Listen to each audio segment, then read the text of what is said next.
ডেফোত Assam power workers ইউনিয়নে কাঞ্চ জন Defoe শাখাৰ দ্বিবাৰ্ষিক অধিৱেশন পাৱাৰ ৱৰ্কাৰ্ছসকলৰ দাবী পূৰণ নকৰিলে ৰাজ্যজুৰি তীব্ৰ আন্দোলনৰ হুংকাৰ দেওবাৰে বিয়লিৰ পৰা 3 মান বজাত দিনজোৰা কাৰ্যসূচীৰে ডিফোস্থিত ডিমাছা ক্লাবৰ সভাকক্ষত অসম পাৱাৰ ৱৰ্কাৰ্ছ ইউনিয়ন কাঞ্চ জনৰ ডিফো গোটৰ দ্বিবাৰ্ষিক অধিৱেশনৰ সফল সামৰণি পৰে কাঞ্চ জনৰ ডিফো গোটৰ সভাপতি ইছলামউদ্দিনৰ পৌৰোহিত্যত অনুষ্ঠিত হোৱা সভাখনত কেন্দ্ৰীয় সভাপতি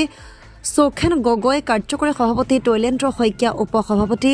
ঠাইডৰ চাগমা কাৰ্যালয় সম্পাদক বিপ্লৱ গোহাঁই কাঞ্চ জনৰ সভাপতি ভাৰত বে কেন্দ্ৰীয় সম্পাদক মনোজ তেৰণ প্ৰভাত বসুমতাৰী আৰু উৎপল বৰা উপস্থিত থাকে উক্ত সভাতে কেন্দ্ৰীয় নেতৃত্বৰ উপস্থিতিত Assam power workers union Defoe আৰু ডংকামুকাম গোট পুনৰ গঠন কৰা হয়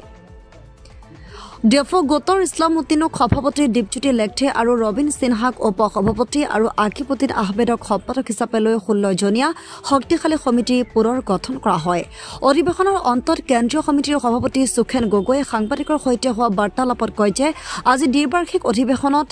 অসম পাৱাৰ ৱৰ্কাৰ্ছ কৰ্মীসকলৰ বিভিন্ন অভাৱ অভিযোগৰ ওপৰত গুৰুত্ব সহকাৰে আলোচনা কৰা হয় বিদ্যুৎ কৰ্মীসকলৰ দাবীসমূহৰ ওপৰত চৰকাৰে কেতিয়াও হৃদয়ংগম নকৰে কেতিয়াবা যদিও আলোচনাত বহে দাবীসমূহ পূৰণ নকৰিলে বুলি খুব উজাৰে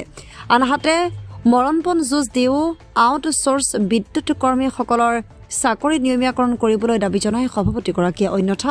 ৰাজ্যজুৰি তীব্ৰ গণতান্ত্ৰিক আন্দোলন গঢ়ি তুলিব বুলিও হুংকাৰ দিয়ে সভাপতি সুখেন গগৈয়ে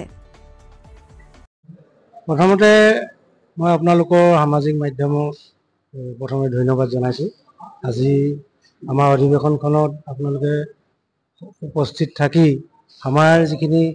সমস্যা সেই সমস্যাখিনি চৰকাৰলৈ বাৰ্তা প্ৰেৰণ কৰিবৰ কাৰণে যিখিনি সুযোগ দিছে তাৰ কাৰণে প্ৰথমতে আপোনালোকক আমি ধন্যবাদ জনাইছোঁ আজি যিহেতু কাঞ্চ মণ্ডলৰ অন্তৰ্গত ডিফো শাখাৰ দ্বিবাৰ্ষিক অধিৱেশন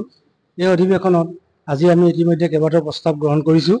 যে যেহেতু আজি বছৰ বছৰ ধৰি অসম ৰাজ্যিক বিদ্যুৎ পৰিষদৰ উত্তৰি তিনিওটা কোম্পানীত আমাৰ তৃতীয় আৰু চতুৰ্থ বৰ্গৰ কৰ্মচাৰীসকলক যি ধৰণে বঞ্চিত কৰি অহা হৈছে এই বঞ্চিত কৰাৰ প্ৰতিবাদত আমি বিভিন্ন সময়ত বিদ্যুৎ পৰিষদৰ উদ্বোধন কৰ্তৃপক্ষক আমি দাবী জনাই আহিছোঁ কিন্তু তেওঁলোকে আমাৰ প্ৰতিটো দাবীয়ে আজিলৈকে অন্তৰকৰণে বা অন্তৰংগৰে তেওঁলোকে আমাৰ লগত আলোচনাটো বহিবলৈ নিবিচাৰে আমাৰ দাবীত তেওঁলোকে কেতিয়াবা আলোচনাত বহে যদিও দাবীসমূহ সম্পূৰ্ণভাৱে ফলপ্ৰসূ কৰি নুতুলে গতিকে আমি আজি এই ডিফোৰ দ্বিবাৰ্ষিক অধিৱেশনৰ তৰফৰ পৰা আমি এটা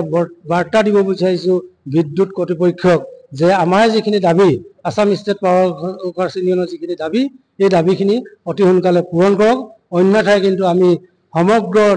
অসমৰ বিদ্যুৎ কৰ্মী একত্ৰিত হৈ এক শক্তিশালী তীব্ৰ আন্দোলন গঢ়ি তুলিম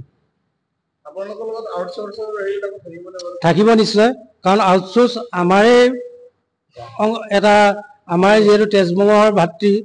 গোটেইবিলাক বিদ্যুৎ কৰ্মী কাৰণ আউটসোৰ্চৰ যিবিলাক বিদ্যুৎ কৰ্মী আছে তেখেতসকলে আজি ৰ'দে বৰষুণে নিজৰ মৃত্যুক নেওচি তেওঁলোকে বিভিন্ন সময়ত কৰ্তব্য পালন কৰি আহিছে ইতিমধ্যে অসমৰ বিভিন্ন ঠাইত এই বহিঃউৎসৰ কৰ্মচাৰীসকল ওপৰৰ পৰা পৰি বিদ্যুৎ দুৰ্ঘটনা হৈ মৃত্যুবৰণ কৰা আপোনালোকে নিশ্চয় গম পাইছে